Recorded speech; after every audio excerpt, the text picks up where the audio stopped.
Inilah benda-benda yang kita harus lihat, acuan kita, kefahaman kita, naratif kita. Ini yang paling basic. Kalau kita tak ubah ni, kalau tunggal terbalik semula, kembali pada yang asal. Dulu sejarah asal kita lain. Datang British, dia perkenalkan macam-macam. Sejarah baru ni, dia construct balik, dia bina balik. Sampai kita ni dikuasai. Sejarah ni saya kata tu lah, dia bukan yang kita belajar fakta sejarah. Itu level yang rendah. Level yang tinggi ialah bagaimana sejarah ini dibina. Siapa yang ada kuasa bina sejarah? Siapa yang interpretasikan? Siapa yang menyebabkan sejarah itu jadi begitu? Ayat ni kita kena mula start. Inilah balik. Barulah kita boleh fahami perjanjian Bangkok ini. Kerana perjanjian-perjanjian dalam sejarah negeri-negeri Melayu ini, dia dalam bentuk perjanjian yang sangat tidak adil. Dia tak adil kepada kita. Dia tidak melibatkan kita. Dia sudah bermula tahun 1824. Perjanjian British ini dia buat dengan Belanda. Samalah ni. Orang di Pahang, Raja Pahang ada kaitan dengan di Sumatera, Johor, Kedah, ada kaitan dengan Sumatera. Sampai peringkat pembesar-pembesar di Pahang kata, sampai hati British buat perjanjian, pisahkan kita dengan keluarga kita di Sumatera. Tanpa ada satu sebab. Kita pun tak tahu berita ni. Kita tiba-tiba kita dapat tahu saudara kita sudah jadi bangsa lain. Tak lagi jadi saudara-saudara senegara kita, sebangsa. Dia jadi negara lain. Kerana tujuannya British nak berbaik dengan Belanda.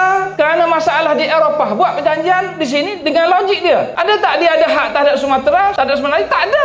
Ini saya kata perjanjian yang kita sebut perjanjian ni. Perjanjian yang macam mana? Tak terlibatkan kita, tapi kita kena terima. British tak jajah kita masa tu. British tak ada kaitan pun dengan negeri. Orang tak tahu pun British. Tiba-tiba dalam buku kita ada. Yang kita fahami itu sebagai perjanjian yang sah. Benda yang sah ni yang saya petikaikan. Kemudian kita pergi pada perjanjian Pangkor. Saya lompat-lompat. Banyak perjanjian ni, beratus. Perjanjian Pangkor ni, kerajaan British dengan kerajaan Perak itu tak terlibat. Kerajaan Perak tak pergi. Kerajaan British tak tahu pun perjanjian ni. Tetapi akhirnya dalam buku kita disebut perjanjian Pangkor. Saya kata kenapa sebut perjanjian? Ini penipuan di Pangkor. Bukan di Pangkor, di atas kapal perang. Mereka terlibat, diseret, dipaksa secara keteraan.